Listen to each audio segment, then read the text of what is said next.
Ya, Assalamualaikum warahmatullahi wabarakatuh.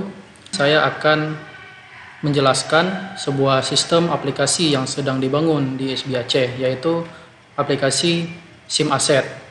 SIM Asset adalah aplikasi untuk memanage atau mengatur pendistribusian, penataan, dan pendataan barang-barang milik negara ataupun aset yang dimiliki oleh SB Aceh. Oke, kali ini ada beberapa hal yang akan dibahas, yaitu bagaimana cara menambah barang, menambah kepemilikan ruang, dan juga biji ruang. Oke, untuk itu sebagai admin SIM Asset kita akan coba masuk ke dalam dashboardnya.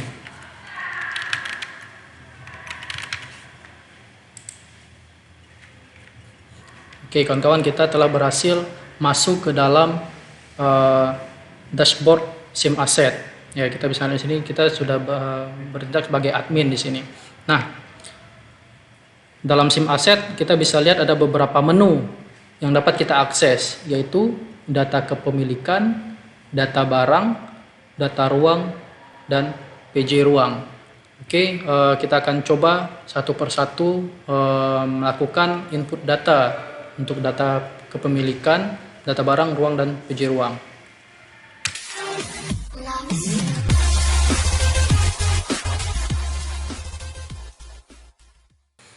Oke kawan-kawan, di awal kita akan coba memasukkan data kepemilikan. Apa tujuan dan fungsi data kepemilikan? Data kepemilikan adalah data pemilik dari barang yang akan kita input nantinya. Sebagai contoh di sini sudah ada 4 data, yaitu Dispora Aceh Besar, ISBI Aceh, RS Kota Janto, dan ISBI Aceh Baru. Nah, data-data ini yang nantinya ketika telah berhasil kita input data kepemilikan akan muncul di bagian data barang. Namun kita akan coba input terlebih dahulu. Pertama kita klik tambah data pemilik, kemudian kita akan menginput pemiliknya. Kita contohkan di sini pemiliknya adalah UPT TIK. Oke, kita simpan. Oke, data berhasil ditambahkan. Di sini kita sudah melihat bahwa ada satu data yang telah berhasil direkod, yaitu UPT TIK.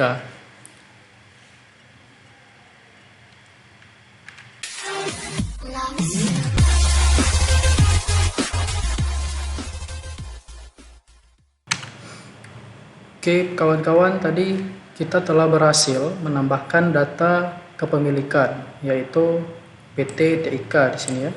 Nah, jadi selanjutnya kita akan menambahkan data barang. Nah, data barang ini adalah list nama-nama barang, merek, jumlah, dan keterangan, dan juga kepemilikan. Untuk menambahkan data barang, tinggal klik tambah data barang, kemudian masukkan informasi ke dalam form input data barang. Masukkan di sini misalnya tanggal inputnya hari ini, tahun perolehan 2009, nama barangnya misalnya jam tangan, jam dinding misalnya, mereknya Fujiko misalnya. Nah, jumlah berapa jam dinding yang masuk, kita koreksi sedikit. Oke, berapa jumlah jam dinding yang masuk, misalnya kita buat 5 jumlah jam dinding. Nah, jam dinding ini milik siapa? Nah, kita tadi telah berhasil input kepemilikan, yaitu UPT TIK. Sekarang kita akan masukkan UPT TIK sebagai pemilik jam dinding. Nah, keterangan dari jam dindingnya itu adalah misalnya tahan air, kemudian hemat baterai, dan ada garansinya, misalnya garansi 2 tahun misalnya. Nah, kemudian setelah data ini telah selesai kita input, jangan lupa kita simpan. Nah, data berhasil ditambah.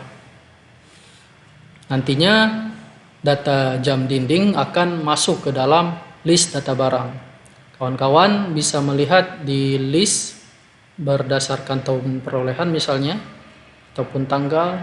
Nah, jikalau misalnya datanya tidak ada, bisa show berapa entry yang ingin ditampilkan. Jikalau misalnya kita pilih 50, maka akan muncul 50 buah data. Nah, kalau tidak ada juga kita bisa search di sini. Jam dinding. Nah, di sini kita bisa melihat jam dinding yang kita input tadi, yaitu tahun perolehan 2019, nama barang jam dinding, merek tipenya itu Fujiko, jumlah 5, kepemilikan UPT TIK, dan keterangannya itu tahan air, mau baterai, garansi 2 tahun. Nah, kemudian jangan lupa untuk melihat detail dari data barang yang telah kita masukkan nantinya. Oke, di sini ada detail barang. Detail barang ini berisikan NUP, nama barang, merek tipe, kondisi, dan ruang. Nah, yang nantinya NUP ini akan diisikan oleh user, dan juga kondisi ruang dan akan diisikan oleh user, yang artinya user yang mengetahui nomor NUP-nya, kondisi barangnya, dan di mana letak ruang dari barang tersebut berada gitu. Nah, untuk hal ini akan kita jelaskan di bagian user nantinya.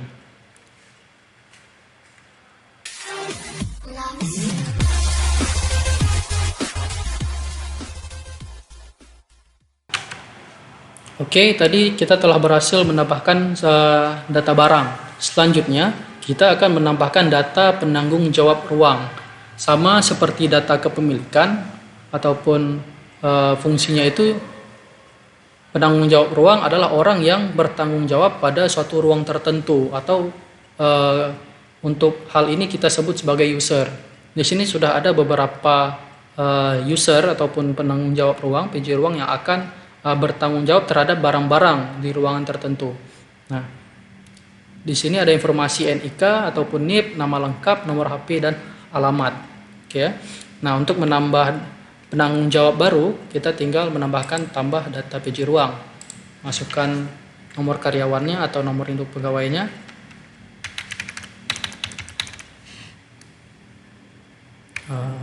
Yang mudah saja sebetulnya.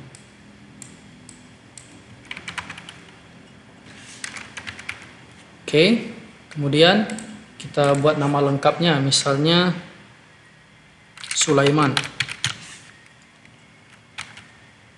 Nomor HP-nya. Oke, alamatnya Janto. Passwordnya. Oke ya, kita simpan. Nah, data berhasil ditambah. Kita bisa melihat data yang telah berhasil kita tambah tadi, nama Sulaiman ya. Nah, sini sudah terinput nama Sulaiman, nomor HP 0877 sekian. Nah, dengan berhasilnya kita input data ini, artinya Sulaiman telah menjadi salah satu penanggung jawab ruang yang nantinya akan turut serta menginput data barang ataupun mengalokasikan, mendistribusikan penataan dan pendataan terhadap satu barang. Kemudian kita akan bisa juga untuk mengedit kembali data dari Sulaiman tersebut.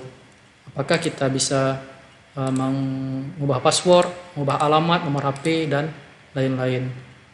Kalau kita ingin mengubah password, kita tinggal inputkan password yang baru saja gitu. Oke, kita tekan edit data dan berhasil. Oke, itu untuk menginput dan mengedit data penanggung jawab ruang. Selanjutnya kita akan membahas input data ruang.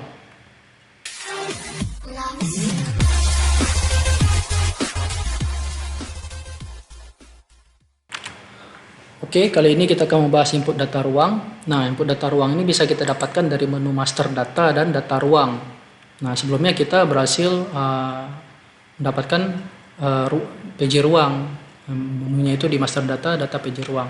Nah, di sini kita bisa lihat di data ruang ada list data-data, yaitu kode ruang, nama ruang, dan PJ ruangnya.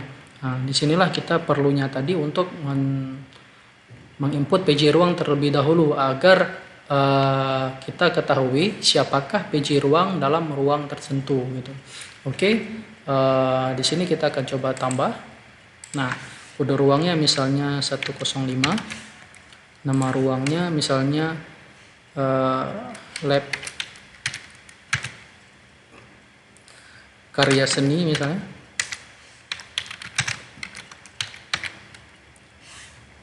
Kemudian kita pilih PJ ruang, siapakah yang bertanggung jawab terhadap ruang lab karya seni ini. Kita pilih misalnya Sulaiman yang telah kita input sebelumnya. Oke, kita simpan. Oke, data berhasil ditambah. Nah, di sini sudah muncul data yang berhasil kita input tadi ya, yaitu ada kode ruang 105, nama ruangnya itu lab karya seni, dan PJ ruangnya itu si Sulaiman yang telah kita input tadi. Nah, di sini juga kawan-kawan bisa mengedit kembali data-datanya, mulai dari kode, nama, PJ ruang, atau batal. Oke, ini cara untuk menginput data ruang tadi ya. Misalnya data ruang.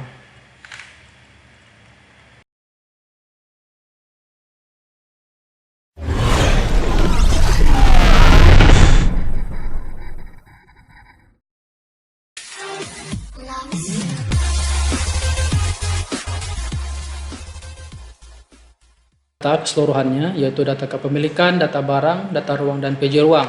Nah, selanjutnya apa? Selanjutnya yaitu bagaimana caranya untuk melakukan pemindahan barang dan juga kebutuhan. Nah, yang pertama kita akan bahas pindah barang. Nah, pindah barang ini fungsinya adalah untuk melakukan pendataan pemindahan barang melalui satu ruang ke ruang yang lainnya. Nah, fitur ini bisa diakses oleh admin dan juga bisa diakses oleh user. Nah, untuk user, pertama harus login ke akun usernya.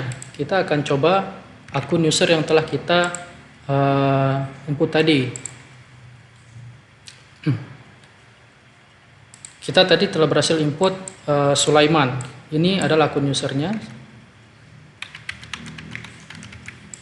Kemudian passwordnya. Coba login. Nah, kita telah berhasil masuk ke dashboardnya si user. Nah, untuk melakukan pindah barang, oke, sebelumnya kita bisa melihat di dalam akun user tersebut ada beberapa menu, yaitu data barang, kemudian pindah barang, dan kebutuhan, kemudian ada laporan. Nah, di dalam menu ini user bisa melakukan beberapa hal. Pertama, bisa melihat data barangnya yang ia kelola, kemudian bisa melakukan pindah barang. Nah, untuk yang awalnya itu, user harus melakukan tambah barang terlebih dahulu. Dengan cara mengklik tombol tambah barang, kemudian ia bisa menginput barang apa yang akan dimasukkan ke dalam ruangannya. Kita akan input jam dinding yang telah kita masukkan sebelumnya. Nah, di sini ada jam dinding, tahun perolehan, merek, tipe, dan kepemilikannya UPT TIK. Misalnya kita ambil. Nah, kita akan input jumlah yang akan diambil oleh si user. Misalnya user mengambil jam dindingnya itu 2 misalnya. Kemudian kita input. Oke, barang berhasil diambil. Nah, di sini langsung masuk jumlah barang dan nama barang yang telah diinput oleh si user. Ada jam dinding, ada jumlah 2. Ya, kita bisa lihat detailnya. Nah, jam dinding dengan kondisi masih kosong, ruangnya lab karya seni. Yang tadinya itu belum ada ruangnya, sekarang sudah ada, yaitu di lab karya seni. Kenapa? Karena yang ambil tadi si Sulaiman ini adalah PJ di ruang lab karya seni. Nah, setelah memasukkan barang ke dalam ruangnya, jangan lupa ia untuk menginput NUP dan juga kondisinya. Nah, NUP-nya misalnya kita masukkan 1, 2, 3, kondisinya baik, rusak ringan atau rusak berat. Nah, kita masukkan baik, kemudian edit data. Oke. Nah, jam dinding dengan knob 1, 2, 3 itu kondisinya baik. Kemudian masukkan yang kedua, misalnya knobnya 1, 2, 4, kondisinya rusak ringan misalnya. Kemudian edit data. Oke, sekarang datanya sudah lengkap, artinya data barang di Sulaiman. Kita buka kembali data barang.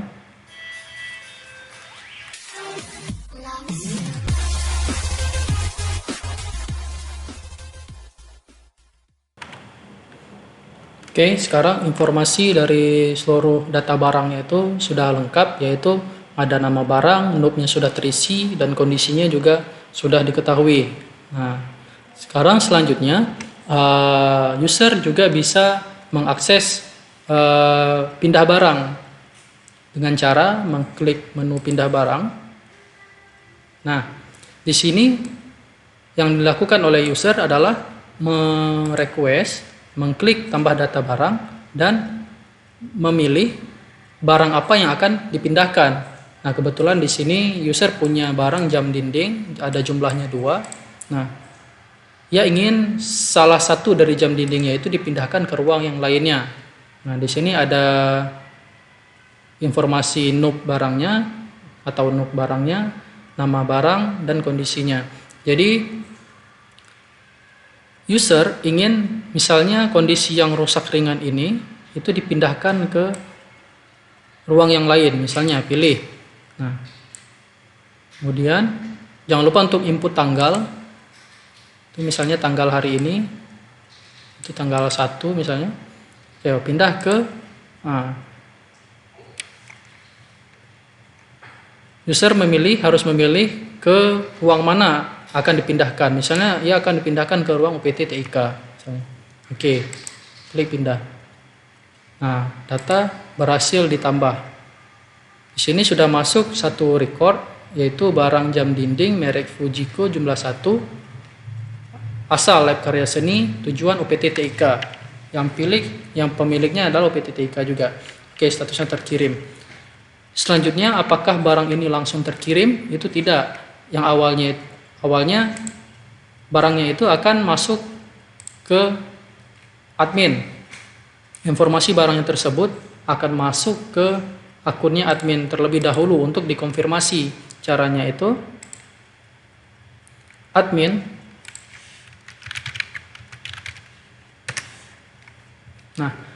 harus melihat list pindah barang. Di sini ada 2 notifikasi, artinya ada 2 notifikasi yang baru masuk dan belum dibuka.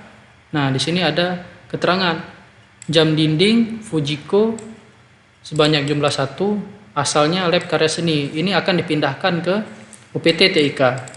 Nah, kemudian admin harus mengkonfirmasi apakah request dari user ini diterima atau ditolak gitu. Nah, pilih status, dibaca, artinya tidak dilakukan apa-apa, tidak ada aksi apa-apa. ACC ini artinya status pemindahan barang itu diterima dan jumlah barang yang ada di tempat sebelumnya itu akan berkurang.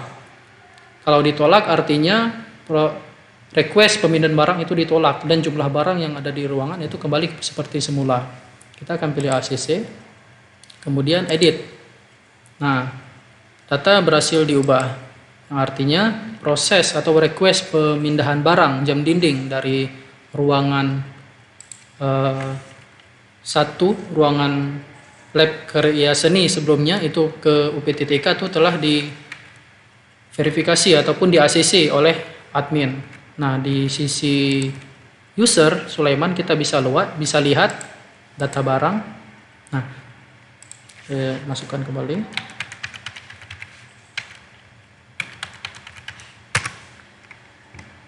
Nah, kita bisa lihat di sini. Nah, jumlah barang yang dimiliki oleh Lab Karya Seni telah berkurang. Yang tadinya jam dinding ini jumlahnya 2, sekarang tinggal 1. Ya, dengan knob 1, 2, 3. Begitulah kawan-kawan proses untuk pemindahan barang.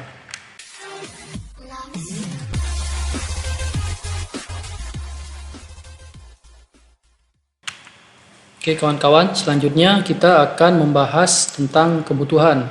Ya, fasilitas kebutuhan ini dibuat untuk user dapat merequest barang apa saja yang sedang dibutuhkan oleh ruang yang menjadi tanggung jawabnya. Nah, caranya itu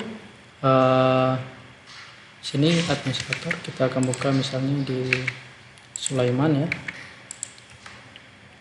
Kalau turun dulu. Nah, kita akan masuk ke akun Sulaiman. Oke, ini Sulaiman. Nah, caranya itu si user tinggal menambahkan kebutuhan barang apa yang sedang ia inginkan. Misalnya dia di situ butuh kursi. Kemudian jumlahnya itu misalnya dia butuh 4 kursi. Kemudian keterangannya kursi seperti apa? Yaitu kursi misalnya kursi kayu, kemudian yang harus ada garansinya gitu, misalnya 2 tahun.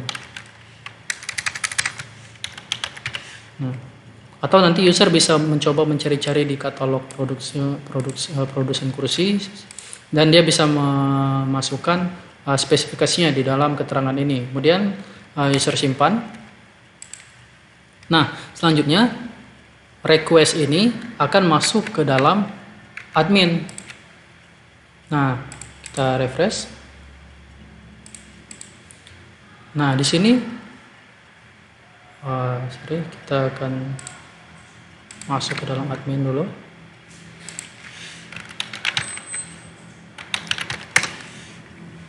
Nah, di sini telah masuk kebutuhan ya. Di sini ada kebutuhan yang telah dikirimkan oleh Sulaiman tadi ya. Jadi Sulaiman tadi mengirimkan kebutuhan sebuah kursi dengan jumlah 4 buah kursi, keterangannya harus kursi kayu dan garansi 2 tahun. Nah, selanjutnya admin melakukan pengecekan dan memverifikasi apakah status kebutuhan ini di ACC atau ditolak. Nah, kalau di ACC berarti kebutuhannya akan diteruskan dan untuk ke pembelian, dan kalau ditolak berarti requestnya itu tidak diterima gitu. Oke, kita akan tes ACC. Nah, oke, statusnya ACC ya, artinya kebutuhannya itu nantinya akan ditindaklanjuti atau kan dibeli kursinya. Oke, sekian untuk untuk fitur kebutuhan.